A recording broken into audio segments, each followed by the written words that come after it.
நாமம் மகிமைப்படுவதாக. இந்த காலை வேளையிலேயும் ஆண்டவருடைய சமூகத்தில் கூடி வந்திருக்கிற உங்கள் யாவரையும் தேவனாகிய கர்த்தர் ஆசீர்வதிப்பாராக. அதிகாலையிலே ஆண்டவரை தேடுகிறவர்களுக்கு அவர் புது கிருபையை தருகிறார். புதிய ஆசீர்வாதம், புதிய நன்மைகளை ஆண்டவர் தருகிறார்.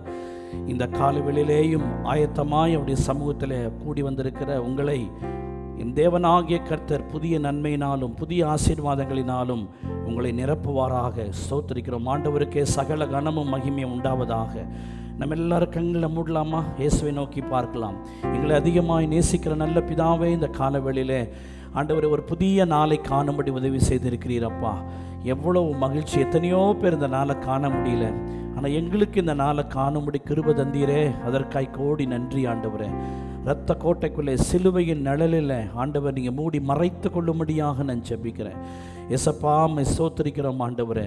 தொடர்ந்து பாடப்படுகிற பாடல்கள் ஆண்டவரே ஸ்தோத்திரிக்கிறோம். கர்த்தருடைய வார்த்தை, ஜெபம் எல்லாவற்றையும் நீர் ஆசீர்வதித்து தாரும்.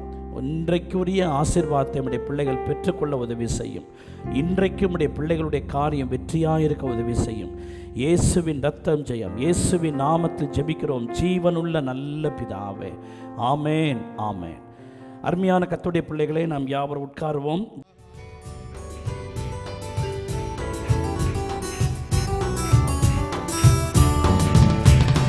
ஆராதிக்க தெரிந்து கொண்டு கிருபையாக ரட்சித்தீ, உயிர் உள்ளவர உம்மை பாடுவேன், நான் உள்ளளவும் உம்மை துதிப்பேன்.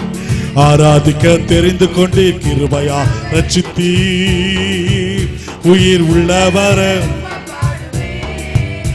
நான் உள்ளளவும் உம்மை துதிப்பேன், உள்ளவர உம்மை பாடுவேன், நான் உள்ளளவும் உம்மை துதிப்பேன்.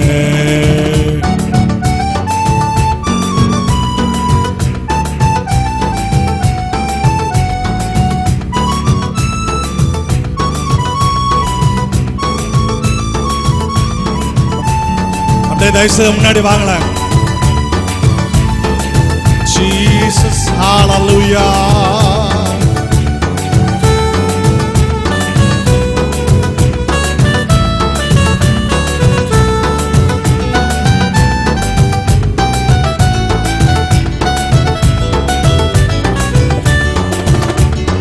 எகிப்தில் இருந்து கூட்டிச் சென்றீர், இடர்கள் எல்லாம் கடக்க செய்தீர்.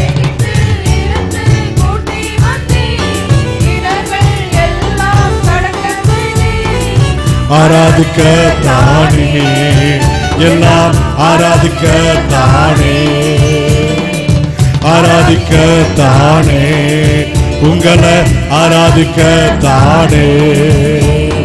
ஆராதிக்க தெரிந்து கொண்டு கிருபையா ரட்சித்தீ, உயிர் உள்ளவர உம்மை பாடுவேன், உள்ளளவும் உம்மை துதிப்பேன், உயிர் உள்ளவர உம்மை பாடுவேன், உயிர் உள்ளவர துதிப்பேன்.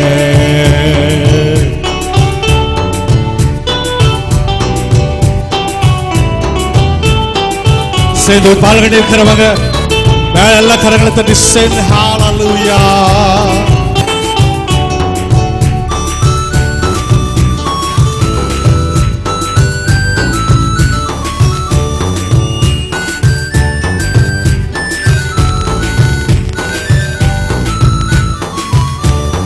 பாவசாபம் எல்லாமே நீங்க செய்தி, பரிசுத்த ஜாதியா மாற்றி விட்டு. பாவசாபம் எல்லாமே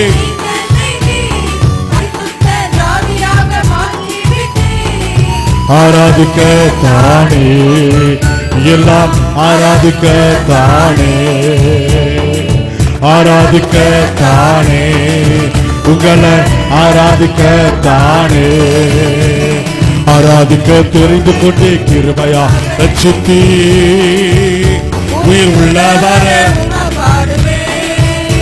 நான் உள்ளளவும் உம்மை துதிப்பேன், உயிர் உள்ளவர உம்மை பாடுவேன், உயிர் உள்ளளவும் உம்மை துதிப்பேன்.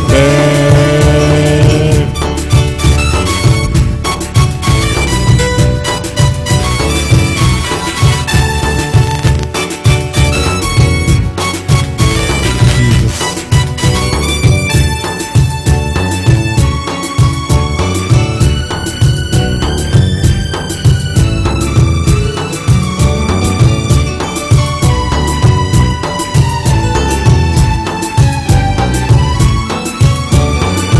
அந்தகார இருள் நின்று அழைத்து சென்றீர், ஆச்சரிய ஒளிக்குள் அழைத்து செல்வீர்.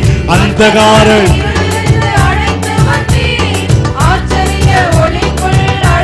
வந்தீர், ஆராதிக்க தானே, எல்லாம் ஆராதிக்க தானே, ஆராதிக்க தானே, எல்லாம் ஆராதிக்க தானே. ஆராதிக்க தெரிந்து கொண்டு கிருபையா ரட்சித்தீ, உயிர் உள்ளவர உமா பாடுவேன், நான் உள்ளளவு உமா துதிப்பேன், உயிர் உள்ளளவு துதிப்பேன். ஆராதிக்க தெரிந்து கொண்டீர், உயிர் உள்ளவர் உமா பாடுவேன், நான் உள்ளளவு உமா துதிப்பேன், உயிர் உள்ளளவு உமா பாடுவேன், உயிர் உள்ளளவு உமா துதிப்பேன். இயேசுவின் நாமத்தில் ஜெபிக்கிறோம் ஜீவனுள்ள நல்ல பிதாவே, ஆமென். அருமையானவர்களே, 2012 வருஷத்தில் ஒரு ஞாயிற்றுக்கிழமையில் ஆயத்தப்படு என்கிற தலைப்பிலே ஆண்டவருடைய வார்த்தைகளை நான் பகிர்ந்து கொண்டேன். அந்த வார்த்தை உங்களுடைய ஆசீர்வாதத்திற்கென்று இப்பொழுது ஒளிபரப்பப்பட இருக்கிறது. பாருங்கள், கேளுங்கள், கர்த்தருடைய ஆசீர்வாதத்தை பெற்றுக்கொள்ளுங்கள். கர்த்தர் தாமே உங்களை ஆசீர்வதிப்பாராக. ஆமென். நல்லவர், போதுமானவர், வார்த்தையில் உண்மை உள்ளவர், வல்லவர், நல்லவர், போதுமானவர், வார்த்தையில் உண்மை உள்ளவர், பிரியம் துதி பாடி இயேசுவை பாடி, பிரியம் துதி பாடி இயேசுவை, வல்லவர், நல்லவர், போதுமானவர், வார்த்தையில் உண்மை உள்ளவர். எல்லாரும் கையில் உற்சாகமாக நினைக்கணும். வல்லவர், வார்த்தையில் உண்மை உள்ளவர்,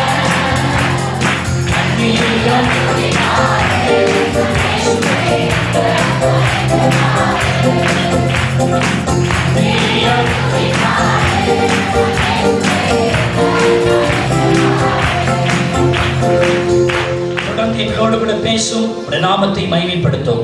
இயேசுவின் நாமத்தில் ஜெபிக்கிறோம் ஜீவனுள்ள நல்ல பிதாவே. கைகளை உற்சாகமா தட்டி ஆண்டவருக்கு பெரிய மகிமையை நான் சொல்றேன். எசேக்கியேல் 38:7, நீ ஆயத்தப்படு, உன்னுடனே கூடின உன் எல்லா கூட்டத்தையும் ஆயத்தப்படுத்து, நீ அவர்களுக்கு காவலாளனாயிரு. வேதம் சொல்லுகிறது ஆமோஸ் 4:12, உன் தேவனை சந்திக்க ஆயத்தப்படு. Be prepared. Be prepared yourself. Prepare the congregation. கூட்டத்தை, சபையை ஆயத்தப்படுத்து. நீ அவர்களுக்கு காவலாளனாயிரு.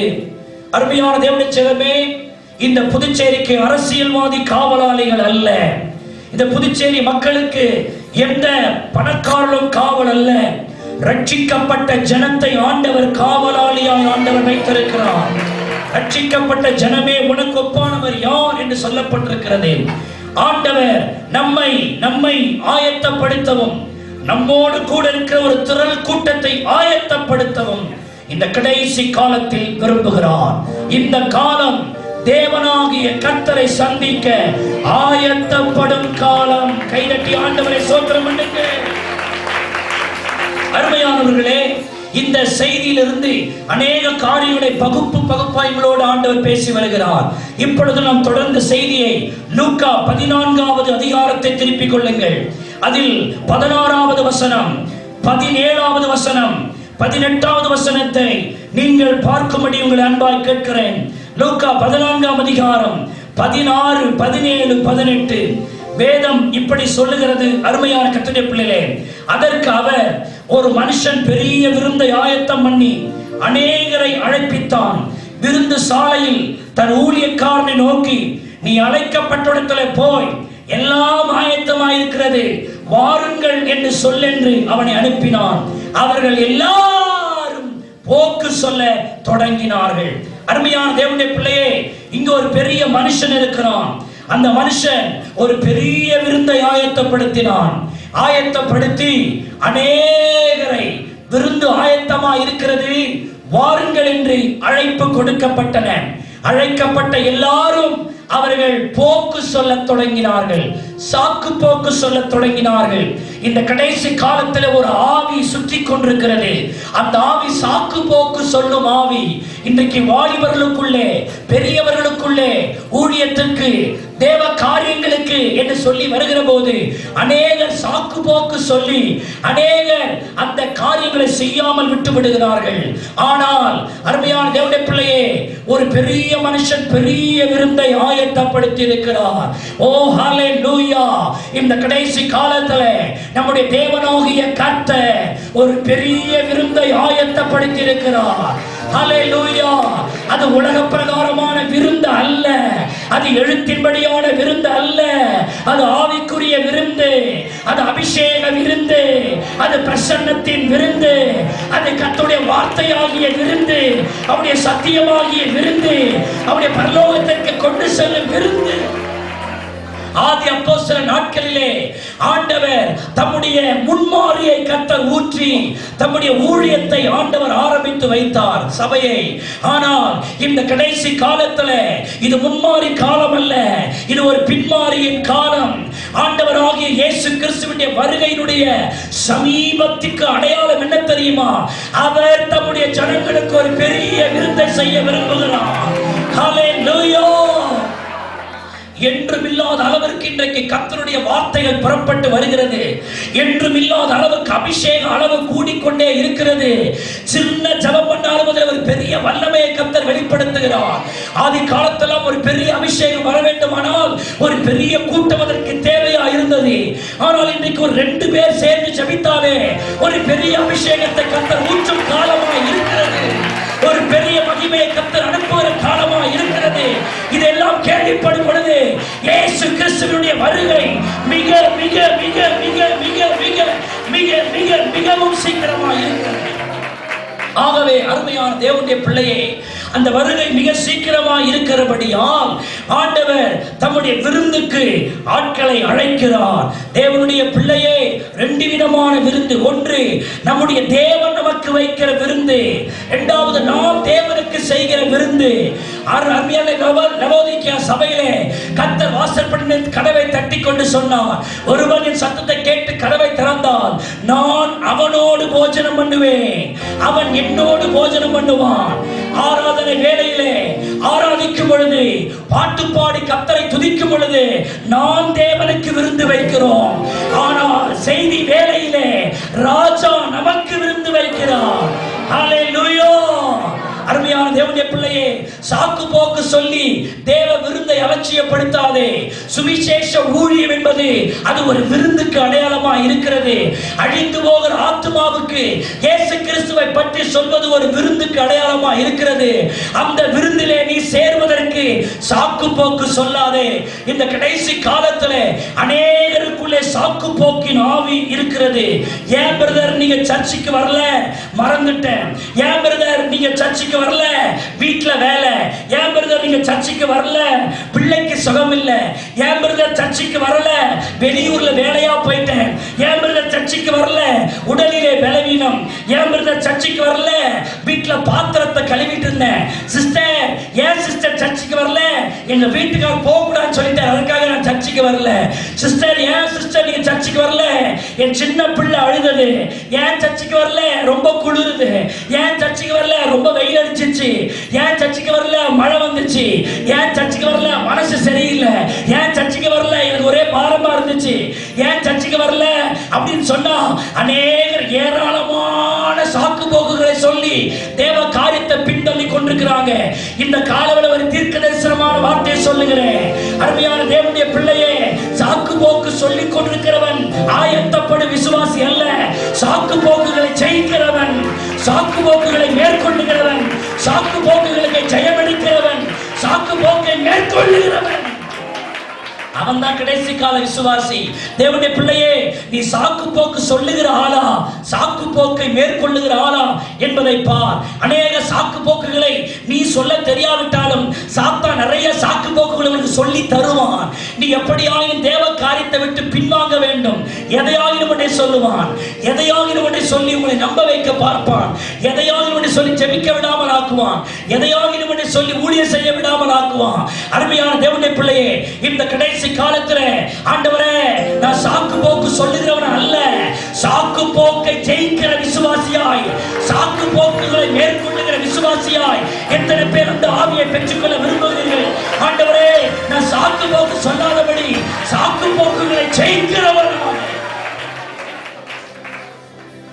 புயல் காத்து வந்துச்சு. 29ஆம் தேதி கூட்டத்துக்கு எல்லாரும் வந்தாங்க. 30ஆம் தேதி கூட்டத்தில் பார்த்தா யாருமே காணோம். எல்லாரும் என்ன சொல்லியிருப்பாங்க?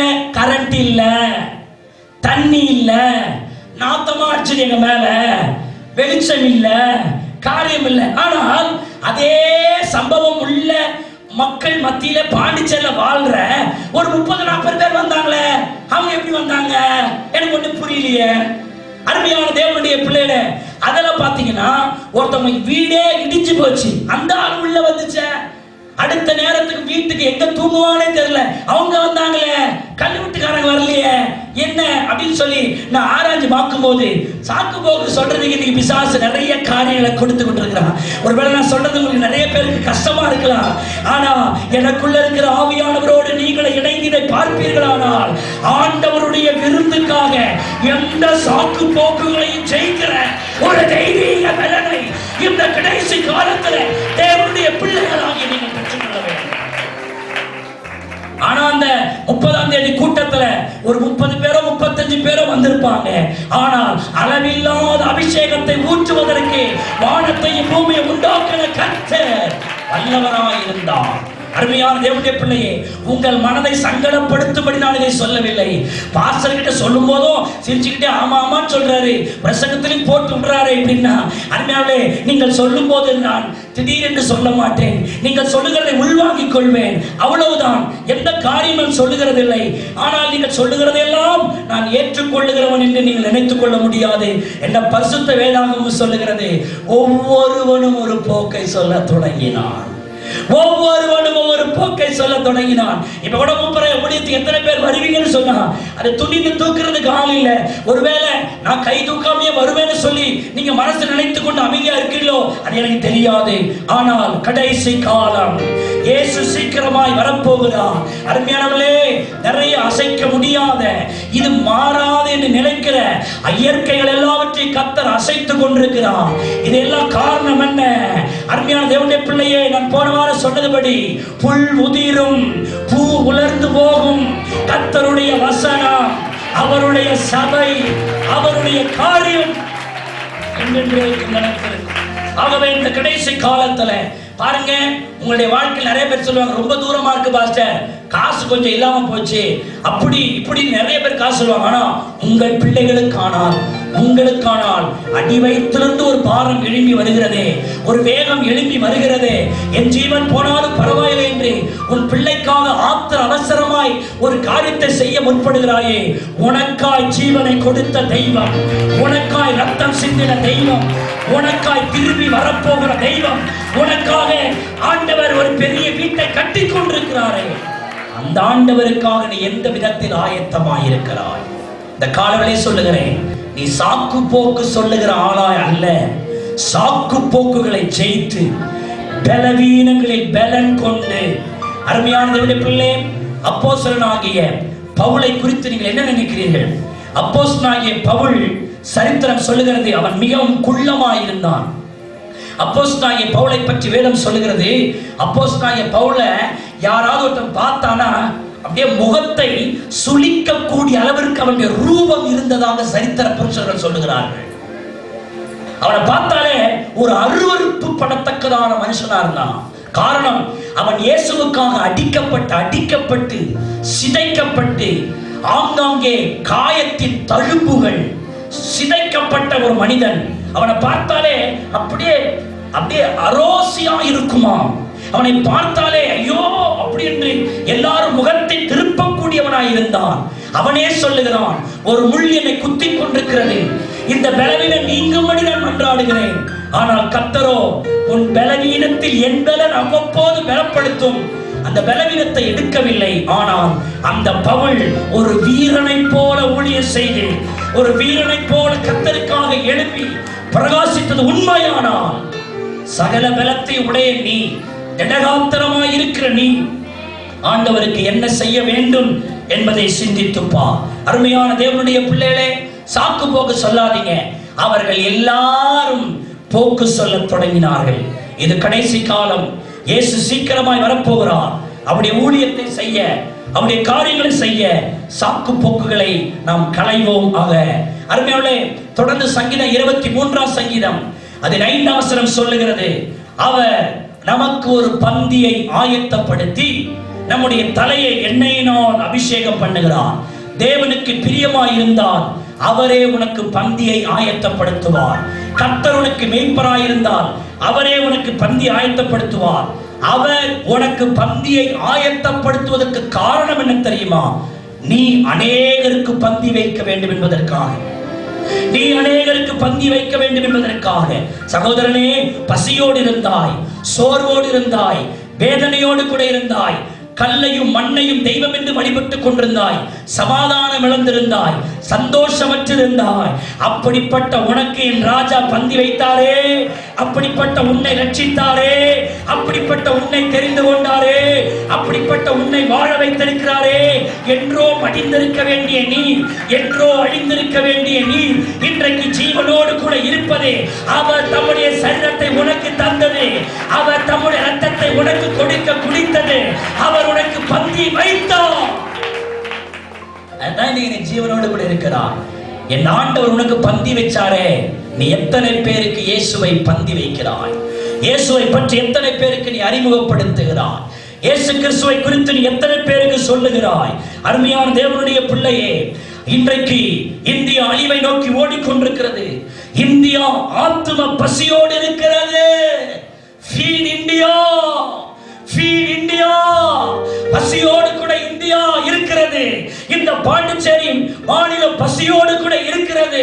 உன் தெருவில் அநேகர் ஆத்தும பசியோடு கூட இருக்கிறார்கள். அருமையான தேவனுடைய பிள்ளையே, உன் பசியை உன்னை ஆற்றுவதின் நோக்கம் நீ 1000 பேருடைய பசியை ஆற்ற, அநேகருடைய பசியை நீ ஆற்ற, நீ ஒரு பந்தியை ஆயத்தப்படுத்த வேண்டும். நீ பந்தியை ஆயத்தப்படுத்துகிறது தான் இந்த கடைசி காலத்திலே உன் ஆயத்தத்தின் வழியா இருக்கிறது. அருமையான தேவனுடைய பிள்ளைகளே, இந்த கடைசி நாட்களில் அழிந்து கொண்டிருக்கிற மனுக்குலம், அழிந்து கொண்டிருக்கிற இந்த பகுதி மக்களுக்காக நீ என்ன செய்ய போகிறாய்? நாங்க இடையப்பட்ட முதலாக ஊழியம் செய்யும்படி நாங்கள் புறப்பட்டு போயிருந்தோம். முதல் அப்பதான் இந்த இடையம்பட்டுக்குள்ளே நான் போறேன். 2 ஆட்டோ எடுத்துக்கிட்டு நாங்க உள்ள போறோம் இடையம்பட்டுல. அப்பதான் இந்த இடையம்பட்டை முதல்ல பாக்குறோம். அருமையான நம்முடைய சகோதரி புஷ்பா சிஸ்டருடைய சொந்தக்காரங்களா இருக்கிறாங்க. அதை பேஸ் பண்ணி அங்க ஊழியத்துக்கு போனோம். அங்க ஒரு சின்ன சுவிசேஷ கூட்டத்தை கண்டக்ட் பண்ணோம்.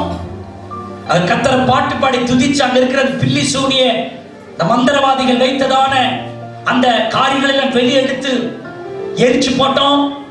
அங்கே இயேசு கிறிஸ்துவே மெய்யான தெய்வம் என்பதை அந்த கிராமத்துல பறைசாற்றணும். ஜனங்கள் ஆஸ்வதிக்கப்பட்டாங்க.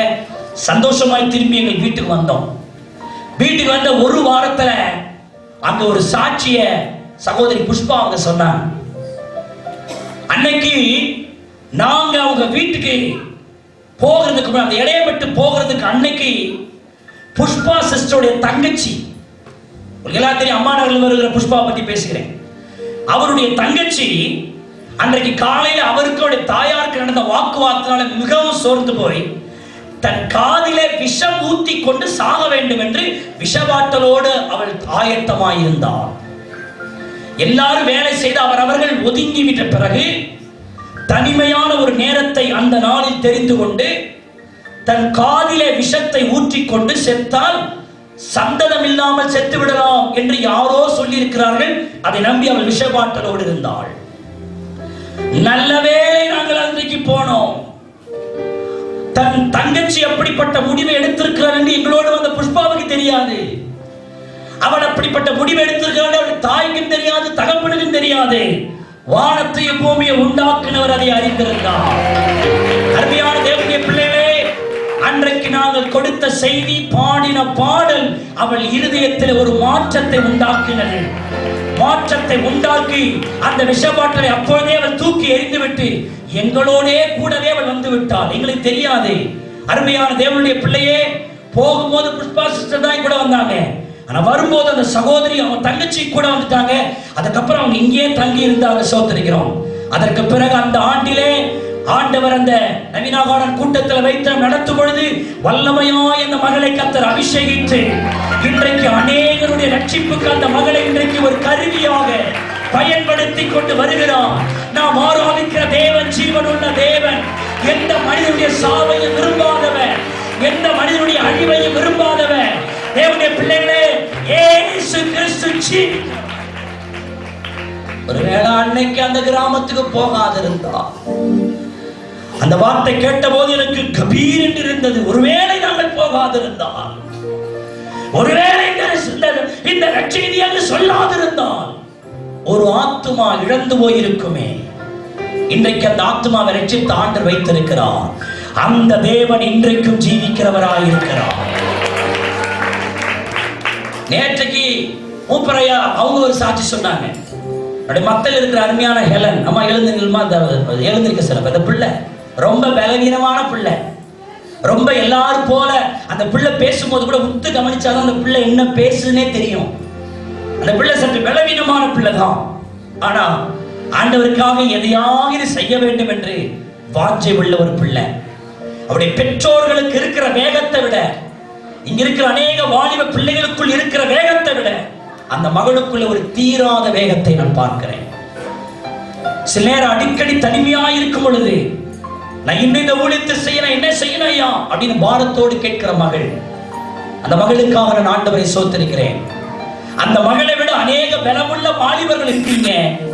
இன்னைக்கு இந்த செய்தி நடுவில் அந்த மகளை நான் எழுப்புகிறேன். ஆனால் எவ்வளவு காரியம் பாருங்க. போன வாரம் என்ன கிராமத்துக்கு போனீங்க? அரங்கனூர்.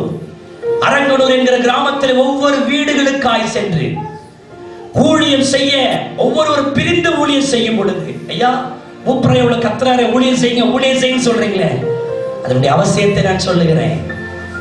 ஒரு வாலிப பிள்ளை இன்றைக்கு சாக வேண்டும் என்று 100% எடுத்துக்கொண்டு தன்னுடைய தோழிக்கு கடிதம் எழுதி கொண்டிருக்கிறாள்.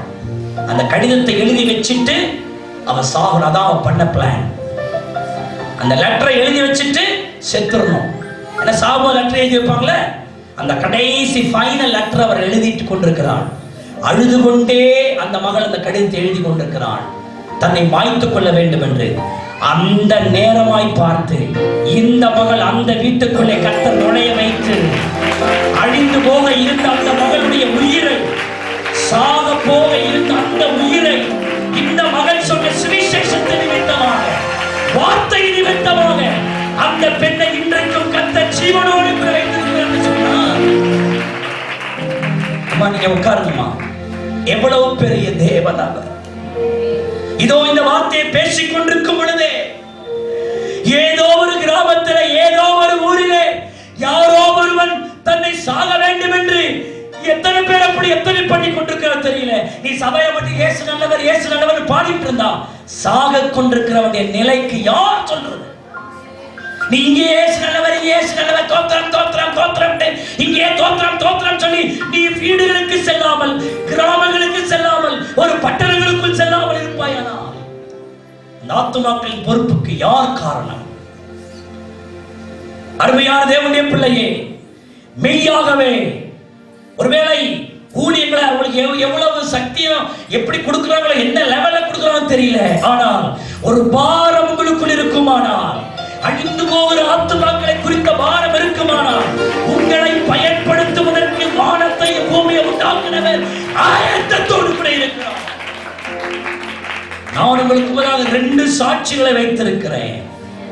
அன்றைக்கு அந்த இடையை மட்டுக்கு நான் போகவில்லை. அந்த பெண்ணை பார்க்கும் போது நான் கர்த்தரை சொத்தரிப்பேன். நல்லவேளை நாங்கள் போனோம். இந்த அருமையான மகள் எல்லாம் நல்ல வேளை இந்த வீட்டுக்குள்ளே பிரவேசித்தார். விலை மதிக்க முடியாத ஜீவன் பாதுகாக்கப்பட்டது.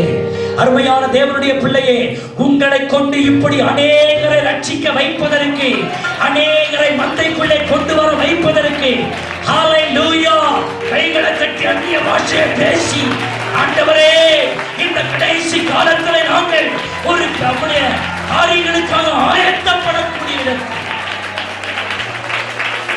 சொன்ன இயேசு நல்லவர், இயேசு நல்லவர் நீங்க பாடுறதெல்லாம் புண்ணியப்பட. அருமையான தேவனுடைய பிள்ளையே, நான் ஆண்டவருடைய வார்த்தையை வியாக்கியானம் பண்ணி பேசுகிறேன், ஆழத்தை பேசுகிறேன். சிலர்களை ஊழியர்களுக்கு முன்னதாய் கர்த்தனை உபயோகப்படுத்துகிறார். ஆனாலும் என்னை நான் எப்படி அடையாளப்படுத்த விரும்புகிறேன் தெரியுமா? அவருடைய சுவிசேஷத்தை அறிவிக்கிற சுவிசேஷகனாகவே நான் இருக்க விரும்புகிறேன். காரணம் என்ன தெரியுமா? அந்த சுவிசேஷத்தை சொல்லும்படிக்கே கர்த்தர் என்னை ரட்சித்தார். அந்த சுவிசேஷத்தை சொல்லும்படி அவருடைய ரத்தம் எனக்காக சிந்தப்பட்டிருக்கிறது. அந்த சுவிசேஷத்தை சொல்லும்படிக்கே இயேசு கிறிஸ்து எனக்கு கிருபை கொடுத்திருக்கிறார். அந்த சுவிசேஷத்தை சொல்லவே அவர் என்னை பலப்படுத்தியிருக்கிறார். அந்த சுவிசேஷத்தை சொல்லவே எனக்கு வந்து அநேக மரண ஆக்கினவர் தடுத்து நிறுத்தினார். அந்த சுவிசேஷத்தை சொல்வதற்காகவே எனக்கு ஜீவனை கொடுத்திருக்கிறார். அந்த சுவிசேஷத்தை சொல்வதற்காகவே எத்தனையோ ஆபத்திலிருந்து என்னை மீட்டெடுத்திருக்கிறார். நீ என்றைக்கோ சாக வேண்டியவன், என்றைக்கோ நீ மரித்திருக்க வேண்டியவள். ஆனால் இன்றைக்கு ஜீவனோடு கூட இருப்பதற்கு காரணம், சிலுவையிலே மனிதனுக்காக தேவன் செய்த அந்த நல்ல புண்ணியங்களை நீ அறிவிப்பதற்காக ராஜரீகமான ஆசாரிய கூட்டமாய் தெரிந்து கொள்ளப்பட்ட சந்ததியாய் கர்த்தருடைய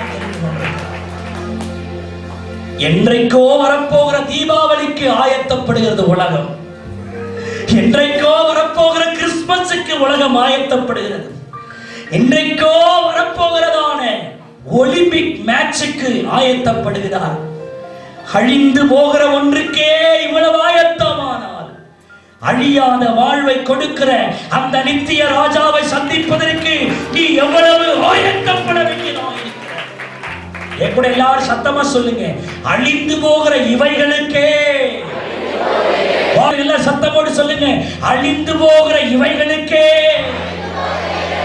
இவ்வளவு ஆயத்தமானோ அழியாத வாழ்வை கொடுக்கிற, நித்திய வீட்டை எனக்காய் கட்டுகிற அந்த ராஜாவை சந்திப்பதற்கு எவ்வளவு ஆயத்தம் எனக்கு தேவையாயிருக்கிறது. அதான் இருக்கிற மேட்டர். தேவனுடைய பிள்ளையே, உன் ராஜாவை சந்திக்க நீ ஆயத்தப்படு. என்னோடு கூட வேகமாய் திருப்புங்கள். நாகும் தீர்க்கதரிசன புஸ்தகம் 1வது அதிகாரம் 15வது வசனத்தை உங்களுக்காக நான் வாசிக்கிறேன், கவனியுங்கள். நாகும் தீர்க்கதரிசன புஸ்தகம் 1:15. இதோ சமாதானத்தை கூறுகிற சுவிசேஷனுடைய கால்கள் மலைகளின் மேல் வருகிறது. யூதாவே, உன் பண்டிகைகளை ஆசரி, உன் பொருத்தனைகளை செலுத்து. துஷ்டன் இனி உன் வழியாய் கடந்து வருவதில்லை, அவன் முழுவதும் சங்கரிக்கப்பட்டான். இந்த வசனத்தை வாசி பார்த்தீங்கன்னா 2 வார்த்தை முக்கியமா வருது. வருகிறது என்ற வார்த்தையும் வருகிறது இல்லை என்கிற வார்த்தை வருகிறது. Please listen, please note the word. கொஞ்சம் அந்த வார்த்தையை கொஞ்சம் நோட் பண்ணுங்க. வருகிறது 3வது வரியில வருது பாருங்க. 6வது வரியை பாருங்க, வருவது இல்லை. எல்லாரும் கூட சேர்ந்து சொல்லுங்க, வர வேண்டியது வர வேண்டுமானால்.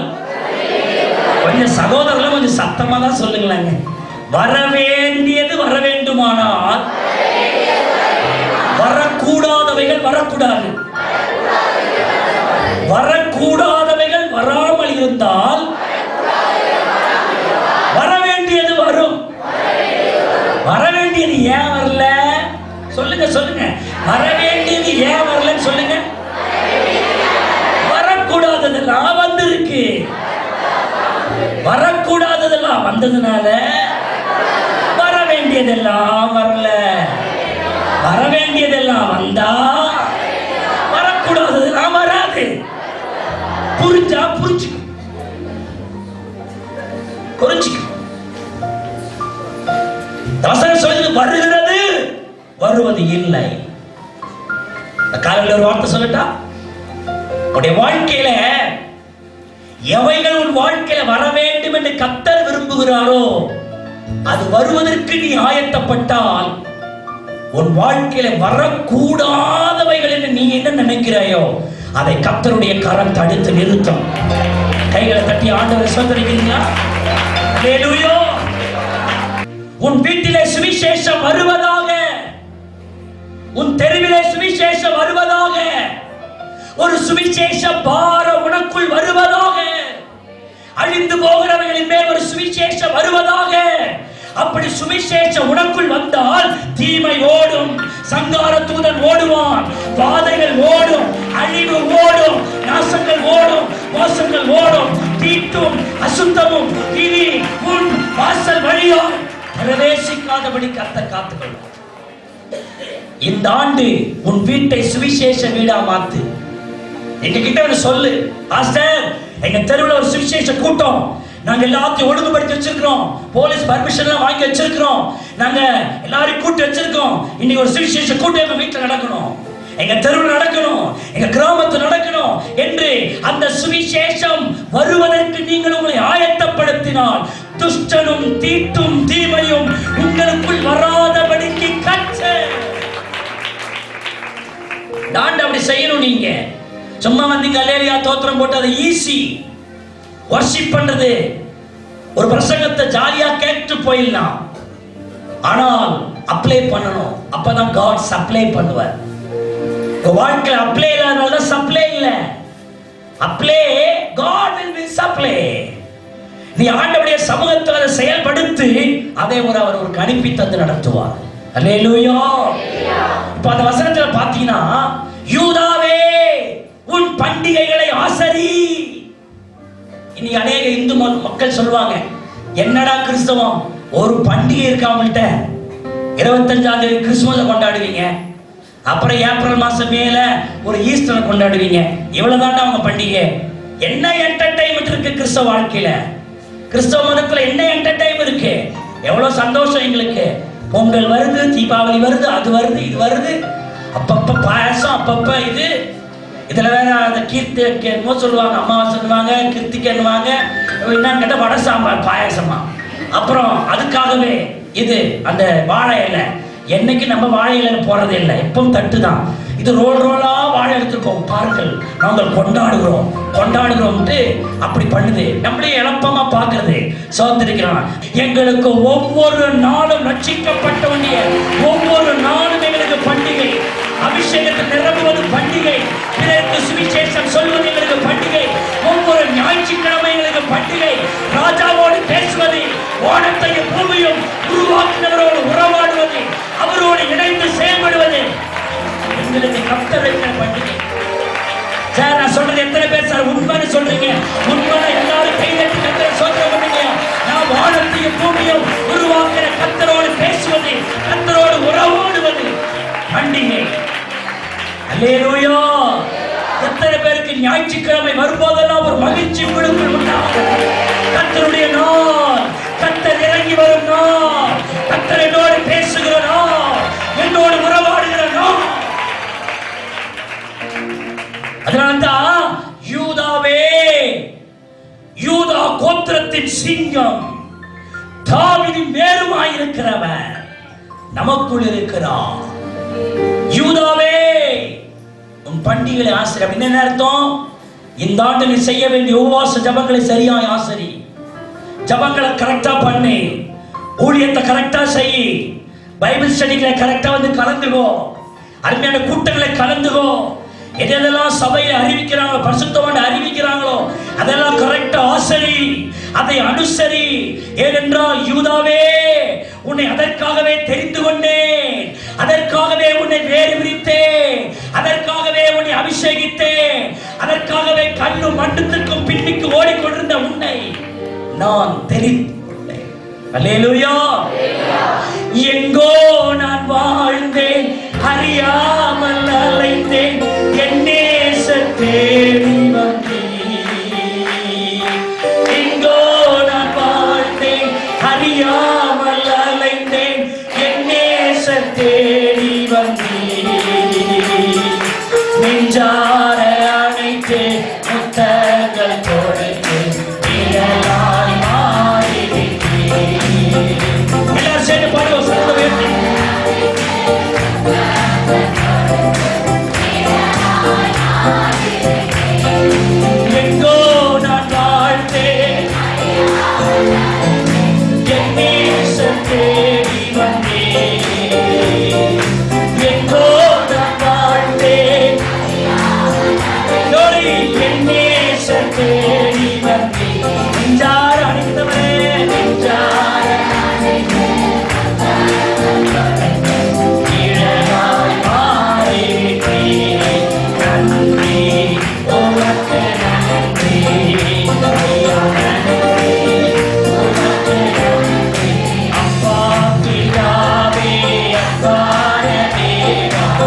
ஆயத்தமாக வேண்டிய விஷயத்த சொல்றேன். இன்னைக்கு நான் கடைசி கால விசுவாசிகள் இருக்கிற அவர் நிலைமை பார்க்கிற பொருத்தனையற்ற விசுவாசிகள். அதிகாலத்தெல்லாம் பொருத்தனை பண்ணி ஜெபம் பண்ணுவாங்க. அதிகாலத்தெல்லாம் ஆண்டவரே எனக்கு இப்படி செஞ்சீங்கன்னா என்னுடைய வீட்டை உங்களுக்கு எழுதி கொடுக்கிறேன் ஐயா. ஆண்டவரே இந்த குழப்பமான இந்த விஷயத்தை என் வாழ்க்கையில் சரி செய்யப்படுமானால் ஒரு பெரும்பகுதியோட ஊழியத்துக்கு நான் கொடுக்கிறேன் ஐயா. ஐயா எனக்கு இந்த காரியத்தில் எனக்கு ஒரு விடுதலை தந்தா ஒவ்வொரு நாளும் இத்தனை மணி நேரத்தை உங்க ஊழியத்துக்காக கொடுக்கிறேன் ஐயா. ஆண்டவரே என்னுடைய வாழ்க்கையில் இந்த காரியங்கள் சரியா செய்யப்பட்டு விட்டால் ஆண்டவரே ஒவ்வொரு வாரமும் ஒரு குறிப்பிட்ட பகுதியை நான் என் ஊழியத்தலமா தெரிந்து கொண்டு நமக்காக ஓடுவான். ஆண்டவரே யார் என்ன உற்சாகப்படுத்தினாலும் உற்சாகப்படுத்தாவிட்டாலும் ஆண்டவரே இந்த பொருத்தனை நான் நிறைவேற்றுவேன். அப்பா பொருத்தனை பண்ணிருக்கியா? இந்த ஆண்டு என்ன பொருத்தனை பண்ணிருக்கீங்க? இந்த ஆண்டு உன் பொருத்தனை என்ன? Are a valuable commitment? தரமான ஒரு கமிட்மெண்ட் பண்ணிருக்கியா? சில ஆட்கள் சொல்லுவாங்க, செய்தால் சாட்சி சொல்வேன் என்று நான் கேட்டுக்கொண்டேன், ஆகவே சாட்சி சொல்லுகிறேன், அதோடு நான் முடித்துக் கொள்ளுகிறேன். முடிஞ்சே போவோம் வாழ்க்கை. ஆண்டவர் ஆயிரக்கணக்கான ஒரு பெரிய சிக்கலை செஞ்சிருப்பார், சரி செஞ்சிருப்பார். இவங்க எழுந்து நின்று பாரு சோத்திரம், இப்ப கூட சாட்சி சொல்றது எழுதி கொடுத்துறது. நாங்க தானே சொன்னோம், நீ சொன்னது போதும்ட்டு. என்ன ஆக்டிவேட் பண்ண போறீங்க? உங்களுக்கு கர்த்தர் எவ்வளவு எதிர்பாரா முடியாம பெரிய விஷயத்தை செஞ்சிருக்கிறார். என்ன செய்ய போறீங்க? இந்த ஆண்டு என் ஆண்டவருக்காக, உங்களுக்கு ஜீவனை கொடுத்தவருக்காக நீங்க என்ன செய்ய போறீங்க? ரொம்ப காலத்துக்கு முன்னாடி ஒரு அம்மா என்கிட்ட வந்தா, ஐயா நம்மள்கிட்ட வர்றதெல்லாம் அழுகிற கேஸா தான் வரும். சிரிக்கும் போது எங்கேயாவது சிரிச்சிருது, அழுகும் போது எங்கள்கிட்ட வர்றது. அது எங்க வரோம்? அப்படி சிரிக்கும் போது எல்லாம் இருக்கும் போது சவெல்லாம் தெரியாது, எல்லாம் இழந்து அழுகையும் இந்த பக்கம் காவேரி இந்த பக்கம் கிருஷ்ணா நதி வரும்போது இருக்கும். வந்து ஐயா நாங்களும் சொல்லம்மா, அவ்வளவுதான். உள்ளுக்குள்ள ஒரு மாதிரி மத்தாப்பா வரும், உசுவானமா வரும், அடக்கிக் கொள்வோம். சொல்லு ஐயா, என் வீட்டுக்காரு வேற ஒரு பொண்ணோடு ஓடிட்டாரியா. பஸ்ல தான் போயிருப்பான் அந்த ஆளு, ஓடியா போயிருப்பான் மாத்திரம். இந்த அம்மா அப்படி சொல்லுது, ஓடி போயிட்டாரு, ஓடி போயிட்டார் ஐயா. இதுல ஊடையில ஒன்று சொல்றேன், இந்த கடைசி நாட்கள்ல நிறைய குடும்பங்கள்ல ஒரே புருஷனுக்கும் ஒரே மனைவிக்கும் வாழ்ற ஆட்கள் ரொம்ப குறைஞ்சிட்டு வர்றாங்க. உண்மை. தன் மனைவியை துரோகம் பண்ணிட்டு இன்னொரு பெண்ணோடு வாழ்ற வாழ்க்கை. தன் புருஷனுக்கு துரோகம் பண்ணிட்டு இன்னொரு புருஷனோட வாழ்க்கை. ஒரு கிளை சபையில போற ஒரு பாஸ்டர் சொல்ற, இந்த மாதிரி எங்க சபையில இருக்கியா, தலைவலி வேதனையா இருக்கு, அசிங்கமா இருக்கு, அருமையானவர்களே.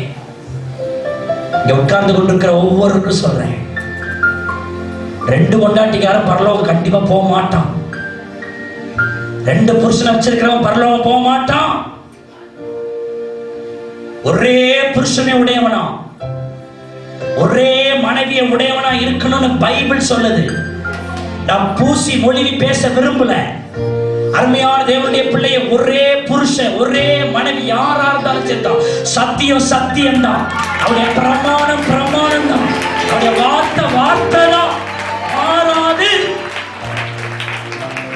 இயேசுவின் நாமத்துல இந்த மாதிரி பொல்லாத ஆவிகளை ஆண்டவர் கடிந்து கட்டுவாரா? 2 பொண்டாட்டிக்காரன் பெண்களை தயவுசெய்து நான் மதிக்கிறேன், ஆனா அந்த விஷயத்துல ரொம்ப வேதனைப்பட்டு சொல்றேன். தாய்க்குணம் ரொம்ப வேஸ்ட். அநேக சகோதரிகள் இடறி போறாங்க. ஒருத்த வருகிறான், மொத பொண்டாட்டிக்காரன், அவன் என்னமா பண்ணிட்டு போறான், நீ யார் செகண்டா சேர்ந்த? சபையில ஒரு பெரிய குழப்பம்னா, இவன் 2 பொண்டாட்டியை 2வது பொண்டாட்டியோட சபைக்கு வந்திருப்பான். இவருக்கு ஏற்கனவே கல்யாணம் ஆகி வேற ஒண்ணுக்குன்னு தெரியவே தெரியாது. தோத்திரமையா நீங்க முட்டி போடுவான், ஜாம் பண்ணுவான். நாங்களும் ஜாம் பண்ணுவோம். கடைசியில் பார்த்தா முத பண்ணாட்டி போன் பண்ணுவோம். அங்க ஒருத்தர் வராராமே, ஆமா வராதான், நான் தான் முத பண்ணாட்டி. எங்க போய் சொல்லுவேன்? நான் சொல்றேன், ஒரு ஊழியக்காரருக்கு முன்னாடி உன் குடும்ப காரியத்தெல்லாம் மறைச்சி நிஜாமன் எப்படி வாழ்ந்து நினைக்காத, உன் ஆசீர்வாதத்தை அவர் சாபமா மாற்றிடுவார். அதே நேரத்தில் உண்மையாய் வருகிறவனுடைய சாபத்தை ஆசீர்வாதமாய் மாற்றுகிறதற்கு நான் பிரசங்கிக்கிறவர் வல்லமை உள்ளவராக. கடைசி காலத்தில் அப்படிப்பட்ட அழுக்கு வாழ்க்கையை வாழாது. ரெண்டாவது, நீ ஒருவேளை ஒரு மனைவியோடு வாழ, உன் மனசுல வேறு ஒரு பெண்ணை மனசுல நினைச்சுக்கிட்டு உடலால் ஒரு பெண்ணோடு வாழ்ந்துட்டு இருப்பான். அதுவும் விபச்சாரம் தான், அதுவும் வேசித்தனம் தான்.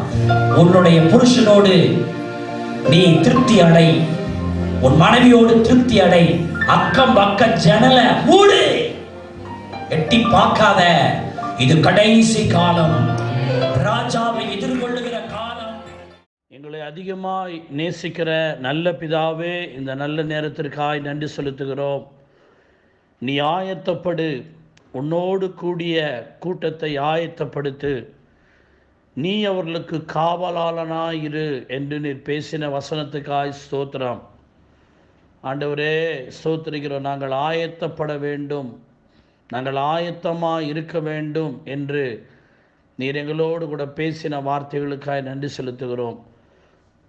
அது சம்பந்தமான சில வார்த்தைகளை எங்களோடு கூட இன்றைக்கு பேசி, நாங்கள் எந்த விதத்திலேயாகினும் நாங்கள் ஆயத்தம் இல்லாமல் போகாதபடிக்கு நாங்கள் ஆயத்தத்தோடு காணப்பட கர்த்தர் உதவி செய்யும். ஆண்டவரே, ஸ்தோத்திரிக்கிறோம். எங்களுக்காக எவ்வளவோ ஆசீர்வாதமான காரியங்கள் எல்லாம் நீங்கள் ஆயத்தப்படுத்தி எங்களுடைய வாழ்க்கையை ஆசீர்வதித்து வரீங்க. ஆண்டவரே அப்பா, ஸ்தோத்திரிக்கிறோம். எங்கள் வாழ்க்கையில் நன்மை, ஆசீர்வாதம், எவ்வளோ காரியங்களை நீர் எங்களுக்கு ஆயத்தப்படுத்தி எங்களுக்கு ஏற்ற வேலையை தருகிறீர். எல்லாவற்றுக்கும் மேலாக ஆண்டவரே, ஸ்தோத்திரிக்கிறோம். உம்முடைய வருகைக்கு நாங்கள் ஆயத்தமாக இருக்கிற விசுவாசிகளாய் நீர் எங்களை மாற்றும்படியாய் ஜெபிக்கிறோம். ஆண்டவரே, ஸ்தோத்திரம், ஸ்தோத்திரம், ஸ்தோத்திரம், ஸ்தோத்திரம். நீர் வரும்பொழுது நாங்கள் ஆயத்தமாக இராவிட்டால் நாங்கள் வாழ்ந்த வாழ்க்கையெல்லாம் வீணம் விருதுமாய் போய்விடுமே ஆண்டவரே. ஆகவே நாங்கள் தெசலோனிக்கே விசுவாசிகளைப் போல அவர்களை பார்க்கும் பொழுதே கர்த்தருடைய வருகைக்கு அவர்கள் ஆயத்தமாக இருக்கிறார்கள் என்று எண்ணக்கூடிய விதத்தில் இருந்ததாக அப்போஸ்தலனாகிய பவுல் சொல்லுகிறாரே, அதுபோல் நாங்கள் தெசலோனிக்கே விசுவாசிகளைப் போல ஆயத்தமாக இருக்கிற தேவனுடைய பிள்ளைகளாய் மாற்றும். அன்றைக்கு யோவான் சானிடத்தில் நீ சொல்லும்போது, உத்தமமான தேவ ஜனத்தை ஆயத்தப்படுத்தும்படி நான் உன்னை அனுப்புகிறேன்னு நீங்கள் சொன்னீங்க ஆண்டவரே. எசப்பா, ஸ்தோத்திரம், ஸ்தோத்திரம். உம்முடைய வருகைக்கு எங்கள் சபையார் இந்த பிரசங்கத்தை கேட்ட ஒவ்வொருவரும் ஆயத்தம் உள்ளவர்களாய் காணப்பட உதவி செய்யும். ஏனோ தானோவென்று விளையாட்டுத்தனமாய் எங்களுடைய ஆவிக்குரிய வாழ்க்கையிலே நாங்கள் இராதபடிக்கு ஆயத்தத்தோடு காணப்படும் தேவ பிள்ளைகளாக எங்களை மாற்றும். எங்கள் ஆண்டவர் அப்படி செய்ய போகிற கிருபைகளுக்காய் ஸ்தோத்திரம். இயேசுவின் ரத்தம் ஜெயம், இயேசுவின் ரத்தம் ஜெயம். இயேசுவின் நாமத்தில் ஜெபிக்கிறோம் ஜீவனுள்ள நல்ல பிதாவே, ஆமென். நம்முடைய கர்த்தராகிய இயேசு கிறிஸ்துவுடைய கிருபை, பிதாவாகிய தேவனுடைய அன்பு, பரிசுத்த ஆவியானவருடைய ஐக்கியம், வழிநடத்தல், பாதுகாப்பு, பராமரிப்பு இன்றும் இன்னும் சதா நாட்களிலும் நம் அனைவரோடும் கிறிஸ்துவின் வருகை பரியந்தமும் இருப்பதாக. ஆமென். எல்லாரும் சேர்ந்து சொல்லுவோம். என் ஆத்துமாவே கர்த்தரை சோத்திரி, என் முழு உள்ளமே அவருடைய பரிசுத்த நாமத்தை சோத்திரி. என் ஆத்துமாவே கர்த்தரை சோத்திரி, அவர் செய்த சகல உபகாரங்களையும் மறவாதே. அவர் நம்முடைய அக்கிரமங்களை எல்லாம் மன்னித்து, நம்முடைய நோய்கள் எல்லாம் குணமாக்கி, நம்முடைய பிராணனை அழிவுக்கு விலக்கி மீட்டு, கிருபையினாலும் இரக்கங்களினாலும் முடிசூட்டி, நன்மையினால் நம்முடைய வாயை திருப்தியாக்கி, கழுகுக்கு சமானமாய் திரும்ப என் வயதை வால வயது போல் ஆக்குகிறார். அல்லேலூயா, அல்லேலூயா, அல்லேலூயா. நம்முடைய சரீரங்களை ஜீவபலியாய் கர்த்தருக்கு ஒப்பு கொடுத்து ஆராதிப்போம். கர்த்தர் நம்மை ஆசீர்வதிப்பாராக. ஆமென், ஆமென்.